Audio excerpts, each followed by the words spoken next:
और अब एक बड़ी खबर महाराष्ट्र की सियासत से जुड़ी हुई जो मिल रही है वो आपको बता दूं। भिवंडी के बाद अब महाराष्ट्र की सांगली लोकसभा सीट को लेकर महाविकास आघाड़ी में विवाद और ज्यादा गहरा गया है। एक तरफ जहां शिवसेना उद्धव गुट के नेता संजय राउत ने सांगली में अपने उम्मीदवार चंद्रहार पाटिल के समर्थन में प्रचार अभियान शुरू कर दिया है और 3 दिनों तक वो वहीं पर मौजूद रहेंगे, तो दूसरी तरफ कांग्रेस के कई नेता सांगली सीट पर अपना उम्मीदवार उतारकर फ्रेंडली फाइट करने की मांग को लेकर मल्लिकार्जुन खड़गे और केसी वेणुगोपाल से मिलने दिल्ली पहुंच गए हैं, जहां पर वो आज उनसे मुलाकात कर भी सकते हैं। हालांकि सांगली सीट को लेकर कांग्रेस हाईकमान क्या फैसला लेता है, इस पर सबकी निगाहें भी हैं और महाविकास आघाड़ी का भविष्य भी इसी पर निर्भर करता है।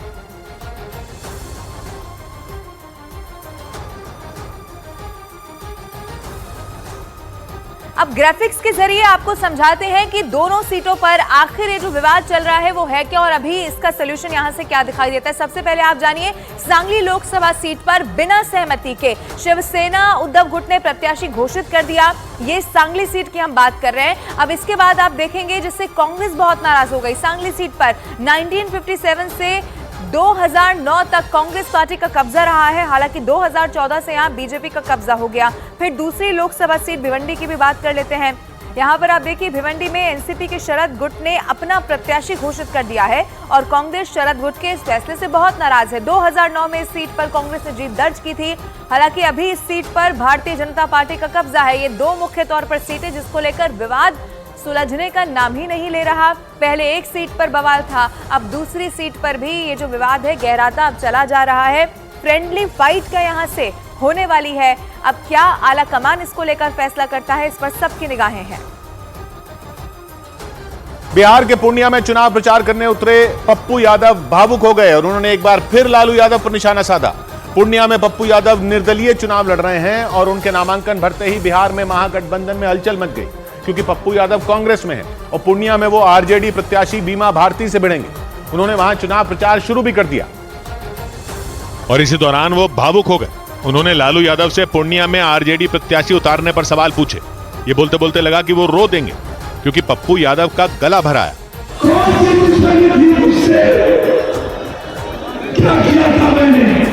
पप्पू यादव ने पूर्णिया की रैली से आरजेडी की मंशा पर सवाल उठाए और केवल अपनी टिकट का नहीं बल्कि कन्हैया कुमार और निखिल बाबू की टिकट का मुद्दा भी उठाया।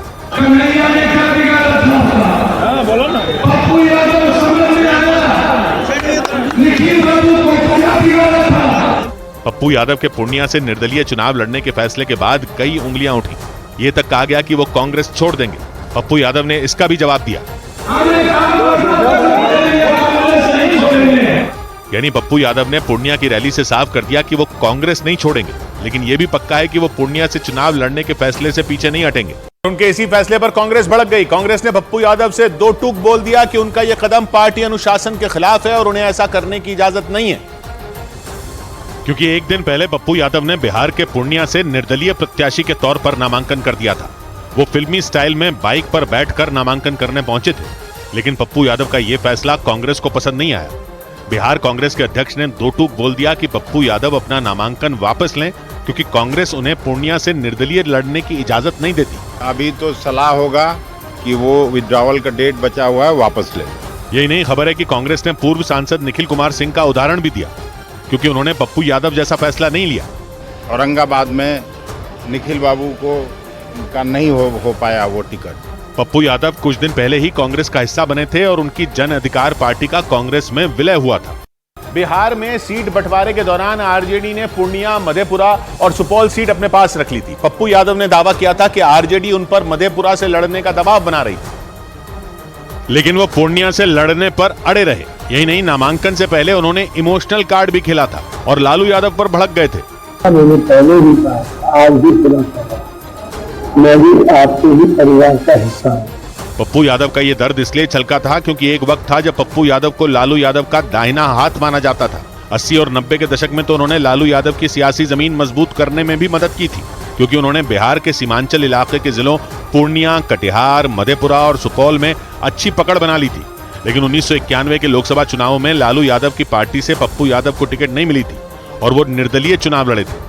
1996 और 1999 में भी पप्पू यादव को आरजेडी की ओर से पूर्णिया से लड़ने का मौका नहीं मिला था। लेकिन आरजेडी ने उन्हें 2004 और 2014 में मधेपुरा से लड़ने का मौका दिया था। इसके बाद पप्पू यादव खुद को लालू यादव का उत्तराधिकारी मानने लगे थे और इसी के बाद लालू यादव और पप्पू यादव की दूरियां बढ़ गई थी और पप्पू यादव ने अपनी एक अलग पार्टी बना ली थी। लेकिन 2024 के चुनाव से पहले दोनों फिर साथ दिखे, लेकिन एक बार फिर पूर्णिया सीट पर पेच फंस गया और पप्पू यादव और लालू यादव आमने सामने आ गए।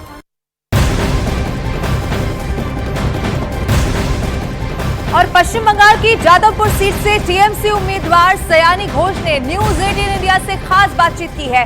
जादवपुर में 7वें चरण में 1 जून को मतदान होना है। जादवपुर की लड़ाई आसान नहीं है और पहले तृणमूल कांग्रेस की तरफ से अभिनेत्री मिमी चक्रवर्ती यहाँ से सांसद हुआ करती थी, लेकिन अब एक और सेलिब्रिटी शायनी घोष वो यहाँ से मैदान में उतरी हैं और हम उनसे बात करेंगे। सबसे पहले शायनी, ये जादवपुर की जिम्मेदारी बड़ी है? महत्वपूर्ण है, बहुत बड़ी। तो देखिए, अब जब यूथ प्रेसिडेंट बनाया गया था मुझे, तब सबसे बड़ी जिम्मेदारी लगी थी, क्योंकि मैं एकदम नॉन पॉलिटिकल एक बैकग्राउंड से आती हूँ। तो उस हिसाब से आप देखें तो पूरे राज्य का एक रिस्पॉन्सिबिलिटी दिया था ममता जी और अभिषेक ने। तो उस हिसाब से आप देखें तो उतनी बड़ी नहीं है, लेकिन लाइक ऐसे कि जादवपुर एक बहुत ही प्रेस्टीजियस सीट है, तो उस हिसाब से देखा जाए तो महत्वपूर्ण ज़रूर है। तो एक सेलिब्रिटी के बाद दूसरी सेलिब्रिटी?